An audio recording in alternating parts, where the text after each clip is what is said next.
Now it is time to introduce our main speaker for tonight, and that would be Sallie.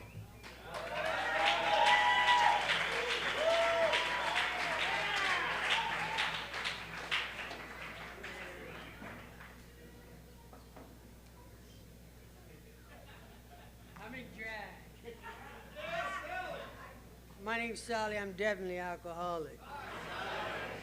You know why I say definitely, right? Tell me. I say definitely because in that 20-question quiz, you know that 20-question quiz, are you alcoholic? Well, it says if you've answered 3 yeses, you're definitely alcoholic. So I identify as Sallie, definitely alcoholic. Because I probably should say definitely 20 times, but I think it says something about if you messed up your job. I didn't have one. Unless you want to call prostitution a job, but that was actually easy. God, I like it that they didn't turn the lights out. I felt, when you have the lights out, I feel like I'm talking to space or something. I like to look at you because I want to know if you feel like I feel. I want to know if alcohol has ruined your life and taken things from you. You know, I want to make sure I'm in the right room. You know, because I don't know about you. I'd like to congratulate the birthday takers. You know, congratulations on your birthday. That's a big deal. If you don't think it's a big deal, it's probably because you haven't had one. Because if you've had one, it'll be a big deal. And to the newcomers, I saw a lot of newcomers. I'd like to tell you the war is over. You lost.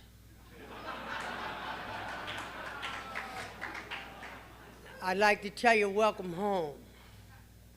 Welcome home. And I'm from the East Coast. I was born in Hartford, Connecticut. And I was raised right, I guess, you know. I don't know. I came from them families, you know, them families where everything looks really good till the lights go off. And then those things happen. You know, those things you don't want to talk about. Those things that you hear, you know, don't tell anybody. Shut your mouth. Don't cry. Don't talk about the family. Suck it up. Those things, those things. So when I found the magic of Daddy Smirnoff, it was on and cracking. Because see, back when I was growing up, it was the skate, the rolling derby with them hefty broads that like to skate. I like to skate.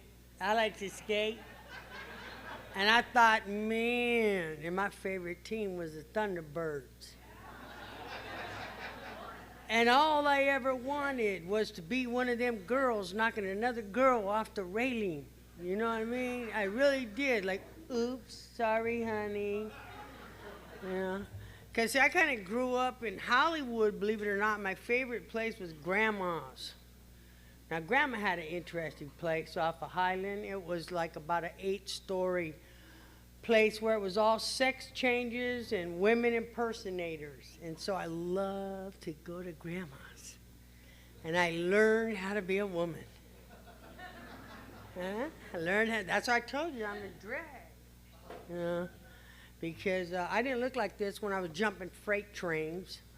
I didn't look like this when I was in the penitentiary. I didn't look like this when I lived in MacArthur Park for 4 years. I didn't look like this when I set up shop on San Fernando Road in Sylmar. And I built a house because, I mean, who wants to live cheap? You know what I mean? I don't, you know, I got tired of cardboard boxes. They leak, you know? And so I built a whole structure. I had my partners come in on federal property, and I built the whole structure, and I enclosed it like a hothouse where we keep plants. I moved in with furniture that you threw out at the trash and that I would pick up.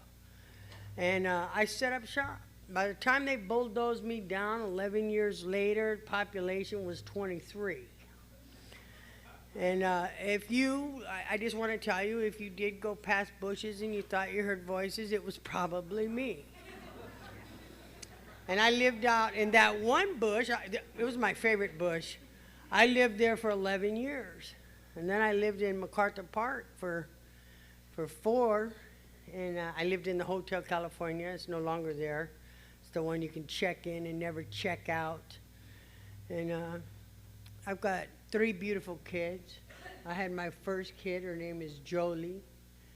And she was beautiful. And oh, you would think that, let me find that clock you told me about. Oh, there it is. Okay. You would think that I could stop drinking. I got this beautiful little girl. Well, you know what? I didn't stop drinking. Had this beautiful little girl, and I kept drinking. And I want you to know that all I ever wanted to be was a mother. I wanted to be a mother. I wanted to be a good woman. I wanted to be a lady. I was taught things. I went to church. I played the tambourine and all that good stuff and drank up all Mama's NyQuil. You know, she would say, "Where's my NyQuil?" I don't know. And she always had like a big stock of NyQuil, and me and my friend had it. And then I watched them build a Silmar Juvenile Hall, and I was their first client, you know. And I know this is going to be hard to believe, but I like to steal things.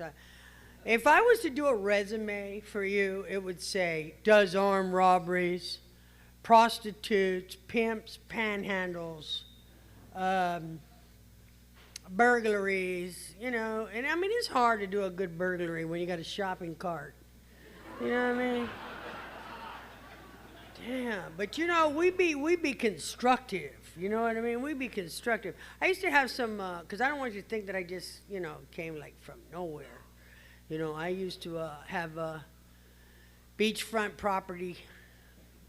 I had my bongos and my sleeping bag and my little guitar, bunch of pot, and life was good in Malibu. In Malibu, man, I lived out there for a long time. I think what they called me then was a runaway. And you know, I want you to know that I drank, and I drank everything I could drink. But on this pitch, I really want to be sober here quick. So I'm not going to stay just drunk through this whole pitch, because we all know how to drink. What has it done for you? What did your chair cost you? Who did you hurt? Who did you hurt? What did you lose? You know, I believe that we're spirits having a human experience. And I believe that God don't make junk. And I believe if you're sitting in this room, you're here by divine appointment. There is no mistake. You're here for a reason. You're here to tally up the score. It's not just all about, you know, if you sit around here and you suck your thumb and you sit on the other one, you're going to short circuit because all your holes are plugged. You know what I'm saying? There's things. Did you get a visual? Did you get a visual? No. I like it when you get the visual. There's magic on the wall. Those are not decorations. They're not decorations. There's magic. You got to take them off the wall, put a heartbeat in them, yours. You know, when I got here, let me tell you this. I'm going to give you my demise. First, I'm going to tell you I have 3 kids. I have a daughter named Jolie, and I thought she was beautiful. I thought I would stop drinking, and I didn't, and I kept drinking.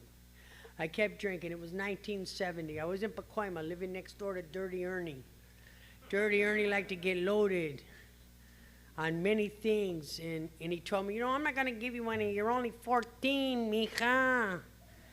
And I said, mira, no la chingues, cabrón. Yo quiero un poquito, no más, un poquito. And so he gave me some, and I ended up doing some bad things. I'm talking about drugs. He didn't give me none of that. Okay. I think I still liked girls at that time. But that's another story, right? But somebody told me if I can't tell you who I am, I don't belong on your podium. I don't belong on your podium if I can't tell you who I am, okay, or who I was. I've kind of changed a little bit, you know. I went from hooker, panhandler, dumpster diver, penitentiary yard walker, you know, all those things into a grandmother, a mother, a woman, all those things, you know. I got to do things here, man. The magic in this program is unbelievable. I'm going to bounce all around with my story. Do you guys care? I didn't think so. When I turned 10 years sober, you know where I went? I want to tell you where I went because I want to share this because you're my best friends and everything. I went because they called me and said, your mom's dying. And I thought, man, and I love to go to the ocean to talk to God. I love to go to the ocean to talk to God because there's no man there or nothing. There's just these big waves, and you can feel, for me, I can feel God's presence. And I know, I'm going to tell you something else about that, though. Before I go where my mom's at, I'm going to tell you, I was on the beach. I always run to the beach to talk to God because it's dark, and I can hear the waves, and I can smell the smell, and I can feel God, and I can talk to him, and I can meditate. And I went there because I always go there, and I went there, and I was like, yes, me and you, because I've always been separated from my higher power. I was always separated from my higher power. I had a hole and a wind blowing through my stomach, and something was missing, a void. It was me and my higher power. It was me and my higher power, and if I don't have a higher power, then I'm going to put something there. I'm going to put something there. You can bank on it. But anyway, I'm meditating, and I'm talking to God, and you can smell the smell, and you can see the waves, and all of a sudden I was thinking, yeah, it's me, you, God, and I need you to help me with this, and I'm so glad we could be alone. And then all of a sudden I hear, the beach closes at 10. Now I'm in deep communion with God, and if I would have had a rifle with a scope, I'd have capped homeboy. Because, I mean, how dare him? How do you close the beach? Excuse me, stop moving, would you? You can't, you close the beach. I was mad. So I told somebody that really blew my meditation, and they go, how could you be talking to God and want to cap homeboy?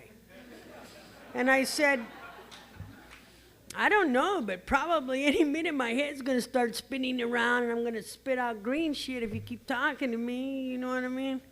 Because I don't know about you, but my head's sitting on the dresser when I wake up. It's going, yup.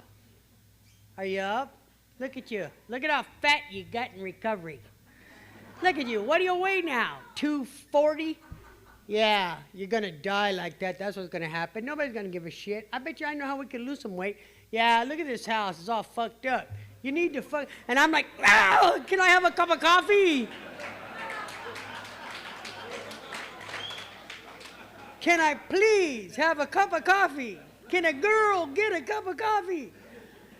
Yeah, a cup of fucking coffee. That's going to fix it. Got to get the last word in, right? Got to get the last word in. Hey, does your disease go in the shower when you're praying? Mine is so rude that I could be in there butt naked communing with God because I love to do that. And it comes in there in the middle of my third step prayer. And then I have to start over. I go, you know, you're so rude, man. And I have to start over. And I'll be on my seventh step, and it'll, blah, blah, blah, blah, blah, and you got to get out of the shower, and you just believe this, and I'm like, oh my God, you're even interrupting you're rude, you know. And then I'm like talking to myself, and I'm hoping nobody's outside the door. You know what I mean? But I just wanted to clear the air with that I hear voices. No. I did that with the psychiatrist when I was busted. She goes, do you hear voices? I go, yeah, I hear yours. She threw me out of her office, so then I waited a week patiently, and I came back in, and she's talking to me, and I go, what kind of panties are you wearing? Hey, she tripled my milligrams, man.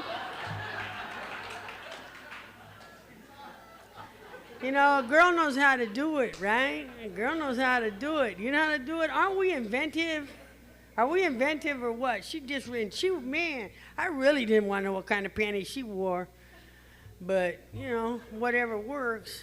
I mean, if it would have been someone else, but not her, you know. I know this is going to be hard to believe, but I drank a lot. I almost killed myself. I almost killed this woman. I almost killed her. I was standing on the beach another time, and they said my mom was dying, and I was 10 years sober, and I didn't know what to do, and I flew back to the East Coast on the Canadian border, and I walked in there where she was, man, and I was 10 years old, and I took a newcomer with me, and it was Father's Day, and he was missing his son. And I was just watching my mom, you know, and so I got to hold her hand and watch her take her last breath. And then I found out that right there is where Bill W.'s from. He's from Dorset. And so I drove to Dorset, and I went to Bill W.'s grave, and I thought it was going to be like really big. And it was a regular grave, and I knocked everybody's chips off. And I put my 10-year chip right there.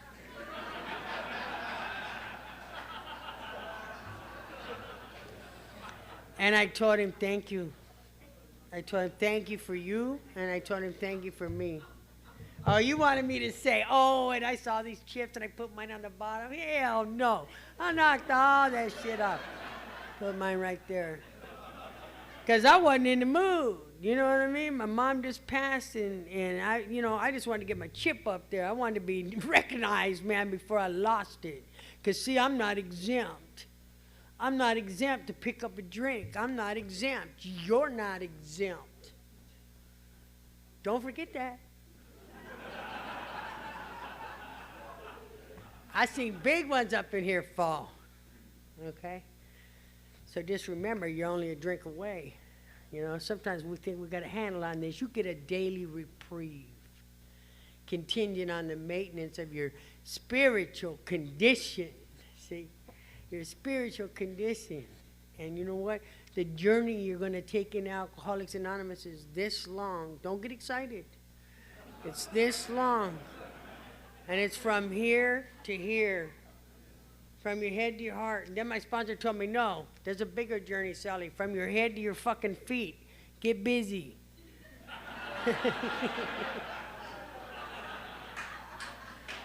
I loved my sponsor, man. I always sit around going like this. If you guys notice this, I do this a lot. You know, you could do it backwards, too. You could go forward. You could go backwards. Because when I got here, I couldn't sit still. When I got here, I weighed 86 pounds. I've overshot the mark. I weighed 86 pounds, and I was writing notes to tell me where the notes were, to tell me there was a note, that I had a damn note, that over there was another note, and then there was an arrow pointing to another note over there. Underneath the pile, the third one, there was the note. Okay? And I caught a glimpse of that woman. And she scared the shit out of me. She scared the shit out of me, man. I'd become everything I said I'd never be. I did everything I said I would never do. And I weighed 86 pounds, and I wanted to die, and I didn't like you, and I had lost God. I had lost 3 beautiful children. I had lost this woman. And all I needed was another drink. I just need another drink. And I don't know where my kids are, but someday, you know, if I get another drink, maybe I'll be able to think about where they are, because I don't even know. You know, when I was living in downtown L.A., I had a 1-year-old, and I taught her how to say mommy. And I taught her how to walk. And I named her Patricia after my best friend. And then I had a 12-year-old, and I sent her to the store on 18th Street, jumped her in. And when she came home, instead of telling her, oh, mija, look, you got black eyes, and they beat you up. Oh, come to mommy. I said, get out there and kick their ass before I kick yours.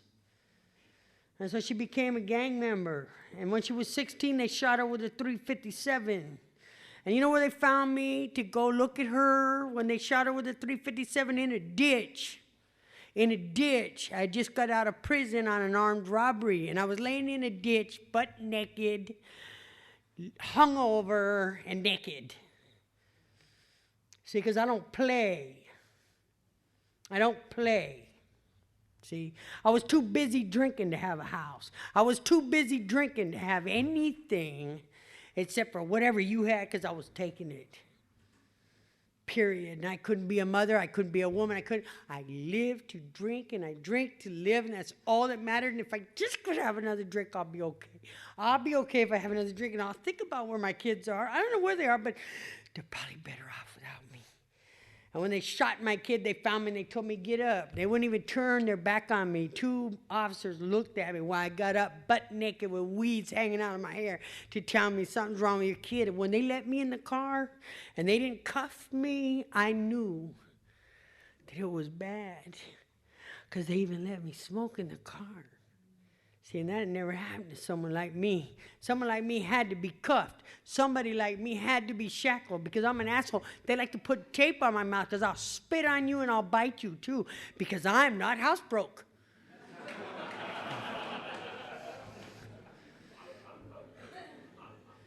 And you know what?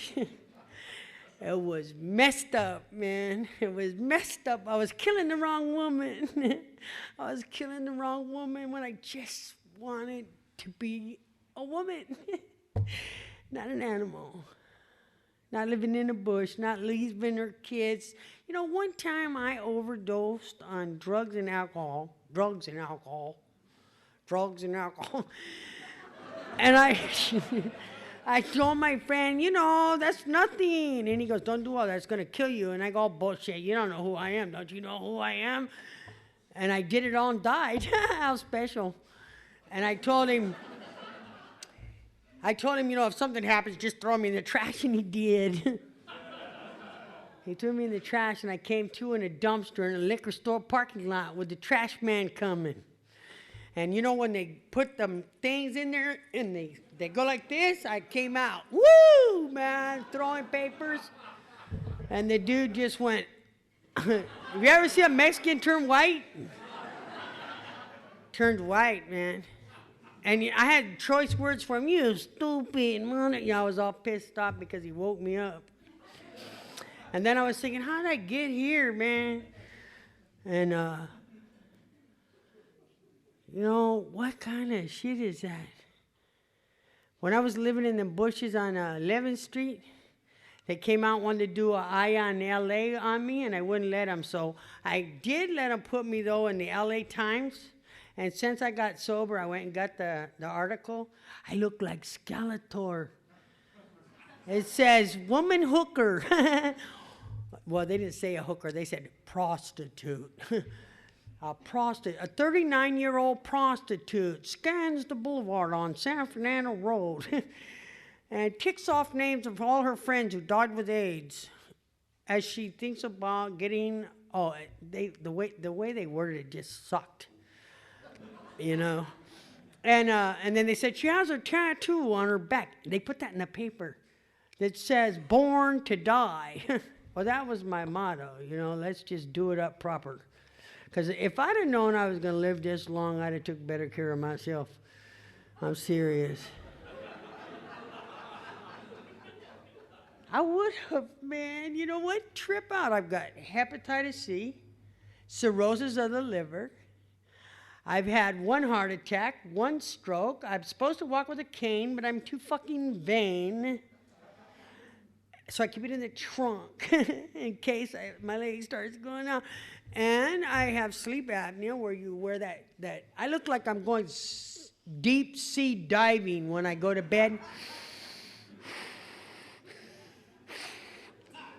It's fucking special. Keep smoking.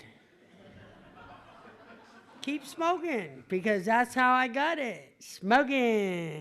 Yeehaw. I'll let you have a couple hits off mine. But you know what? I came to you on my way to the graveyard. I came to you on my way to the graveyard. I'm on borrowed time. I'm on borrowed time. I asked God when I had that heart attack and I was alone in that room. I said, Lord, I never knew how to take care of my kids. Could I stay here and take care of yours? And so far, so good. I run recovery houses. I work with newcomers. I suit up and I show up no matter what. You know my daughter, the one that got jumped in? When she got out of prison, I went and picked her up, and I was sober, and I hadn't seen her. I hadn't seen her in like 13 years. One day she saw me walking down the street, and I weighed 86 pounds, and she goes, I think that's my mom. I'm not sure. And she pulled over, and she tried to, where's it? I keep looking down there. Okay, I'm still good, huh? She pulled over, and she told me, you got to eat something. You're dying. And I wouldn't eat. I couldn't eat. I couldn't eat. You know, food wasn't what I wanted. I wanted to die because I was such a poor excuse of a human being, and I'd become an animal. And I didn't know where my kids was. I felt short as a woman. I felt short as a mother. I felt short as a daughter. I don't want to be here. And I tried everything to drink and overdose and do anything and everything I could do. And then I got to come to you. And guess what? My daughter, the one that didn't know me, when I got busted, when I came to you, I was in civil brand, and the door opens, and they go, Rivera, step out. And I came out, and there was my oldest daughter, and I hadn't seen her in years. And she started to cry, and she told him, can I feed my mother?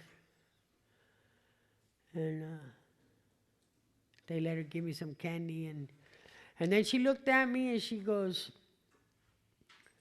where's my sister? Where's my brother? And I didn't have an answer. I didn't have an answer. That minute, you know what I wanted? A drink. I just wanted a drink. But I was locked up. It's when the cops told me this is not an arrest, it's a rescue. And they took me in and they detoxed me in the nut ward and all that other good shit, doing the Thorazine shuffle. I just love that shit, so special. So special. Damn, you know, I hit Camarillo 3 times too in a straight jacket. The rubber room's always nice. That was special with the drain in the middle where you could pee. I love that. Love it. I mean, I've gave all that shit up to come here, you know? Fuck. Damn. I'm going to get sober, okay? I'm going to get sober. Let's see, I got 15 minutes. No, 10 minutes. I'm going to get sober real quick. I'm in Civil Brand. I see my daughter. One daughter's been kidnapped and taken to Mexico. When she was 1 year old, my 12-year-old took her to the father, and they took her. I went in before I got busted, and I told the cops in Pacoima, you have my daughter. They stole my daughter. And they said, you know what? She's better off without you. And so I found the father, and I broke his jaw, and I beat him with a crowbar, man, and I stabbed him, and it didn't do any good. He wouldn't tell me where she was, you know? So we all went to the hospital together. I got a colostomy, and he got numerous things. And the cops' words were, well, if you're not going to tell on each other, I hope, you know, die. I'm not even going to waste the paperwork. Because I was so special, people really cared. You know what? But they do today. I got people that came out here to see me. That man sitting right there, David, when I was 6 months sober, he picked me up to take me to work. And I got my 6 months, and he brought me a penthouse for my present. And so we sat in the back and looked at all the girls, and it was happening. Because I was still switch hitting. When I got here. But that's another story.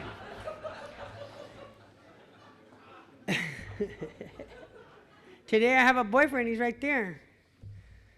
And you know what? I remember when they would kick my teeth out, stabbed me, broke my ribs, and left me from a bar fight laying face down in the dirt, in the mud, in the blood, and the beer, and all that good shit. And they opened the door and let the girl back in the car. And I wanted to be her. I wanted to be her. Somebody opening the door for me. Somebody opening the door for me, calling me lady. Somebody opening the door telling me I'm beautiful, that I'm special, that I'm worthy. You know what he does? When I got on my big gas mask and everything, he tells me I'm beautiful and he kisses me and tells me good night. And he opens my door. And I waited a lifetime. You know my daughter, the oldest one that turned into a gangbanger and got shot. She lived. She got shot in the face with a .357. Then she got shot in the back. And they took us both because I fell out into a grandma seizure. You know what? She knows me now. She comes and sees me. I have 2 beautiful grandbabies named Bubba and Angel, and they've never seen me loaded. They've never seen me loaded. They see all my tattoos. I told them I ran out of paper. When I got here, I went to a place called Crossroads, and there was this little stupid man sitting there behind the desk, and he told me, come in. They picked me up as a jail release. He goes, come in. What do you know how to do? I said, I know how to do armed robberies. I know how to pimp, panhandle, prostitute. I know how to kick your ass. He said, do you know how to work step 1? And I said, no. And he said, well, then shut the F up. Go find a connection at the 502 Club. I pulled out my wallet. I said, I have lots of connections. And he goes, those are reservations. Get rid of the numbers. He goes, you ain't even got what it takes to get 60 days. I thought, you motherfucker, I'll get 60 days. And it was like this. Day 10. Terry's got 15 today, and I've got him I got this invisible rope on his ass. Because I run recovery houses.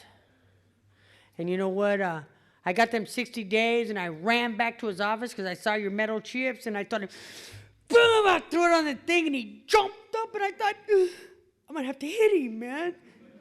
And the dude started crying. And he goes, Sallie, you got 60 days.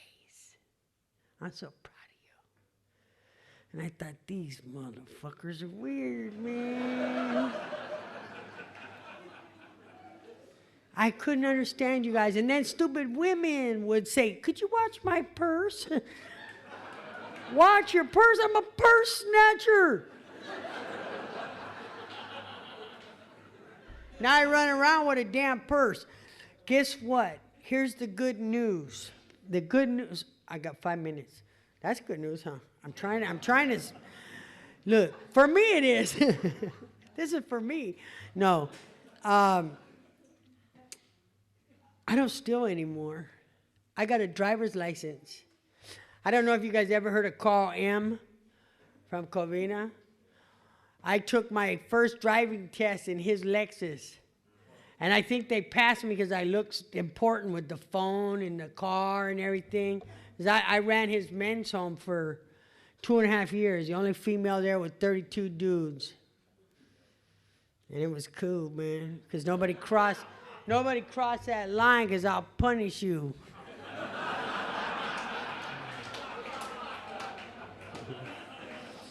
I will punish you. Girls, too. I don't care. I ain't prejudiced. You know what I mean? There ain't nothing like a girl pissed off sweeping your living room naked.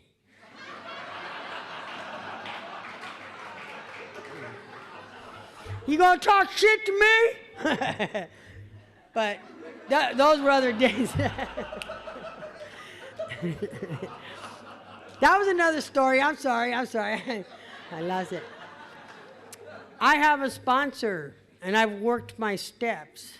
Is that deep? When I got to step 5, I thought, I ain't telling anybody. I ain't telling anybody what I did. If I tell you too much, I'll have to kill you. And I told him all those things. I told him all those bad things. You know, all those things that make you turn and toss at night. All those things that make you feel apart from. All those things that make you feel less than. All those secrets that you think nobody would ever do. Those things, I got to tell him. And then the next day he said, I want you to come over to my wife's house and mine to have dinner. And I thought the SWAT team's going to be there. And then I thought, well, if the SWAT team's going to be there, he knows I'm in this recovery house. They got the address. They would just come right here. Why are they going to wait to go to his house at dinner? And so I went to his house, and I was ashamed because this man knew all my secrets. He knew all my secrets, and I thought, God. I sat on the floor. I sat on the floor because I figured he knew everything about me and that I was too dirty to sit on his couch. I go, this man ain't gonna want me to sit on his couch. And I sat on the floor because I was so unworthy. And he told me to get up, and he told me, I don't care what you did. I care about what you're doing. Get up and sit on the couch. Because we don't care what you did. We just care about what you're doing. About what you're doing. You know, I never got my son back. I have a 16-year-old. I hear he's 6'3" and he's blonde and he doesn't want to talk to me. That's so beautiful. That's so beautiful. He's missing out. I'm missing out. But if I stay here with you, there's a chance, because the other one that they took to Mexico, when she turned 17, knocked on my door after 17 years. And I got to tell her what it was like, what happened, and what it's like now. Miracles happen here. Oprah Winfrey don't have nothing on Alcoholics Anonymous.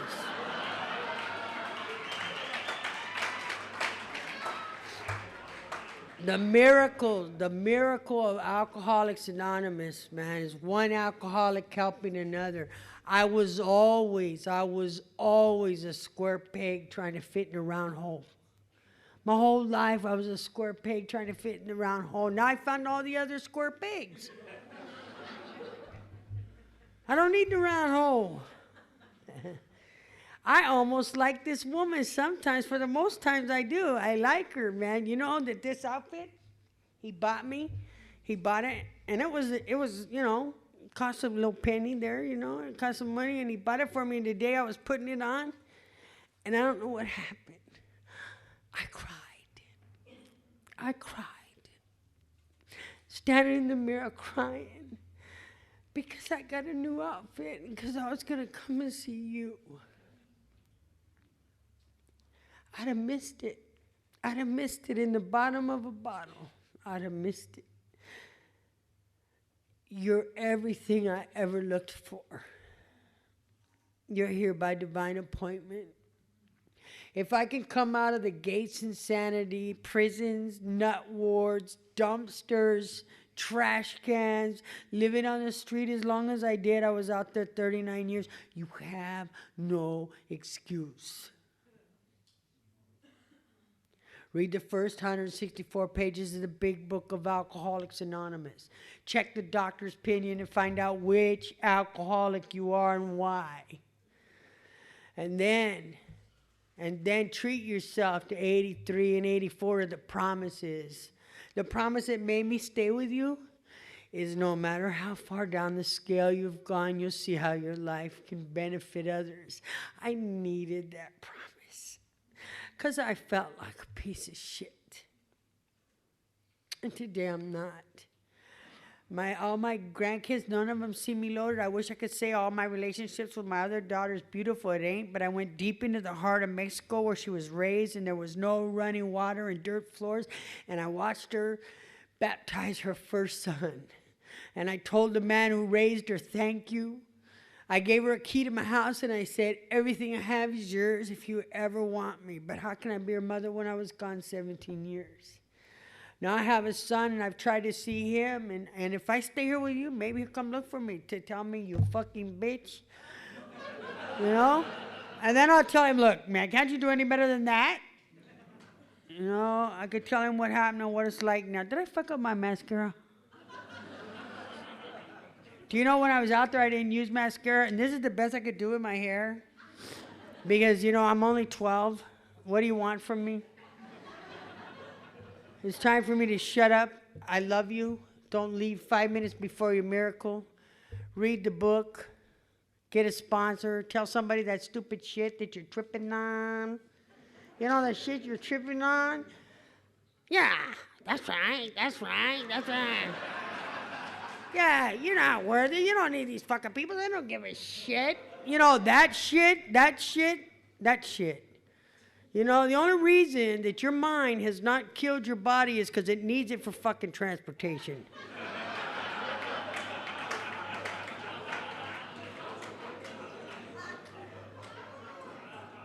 Stay close. There's safety in numbers. There's safety in numbers. The sheep who leaves the herd gets slaughtered. The sheep who leaves the herd gets slaughtered. I hope you stay. I hope you're there for the events of your life, what God has in store for you. God has things in store for you. Your higher power has things in store for you if you don't leave. Don't leave. The past is history and the future is a mystery. And today, your sobriety is a gift. And that's why they call it the present. What are you going to do with your present? Thank you.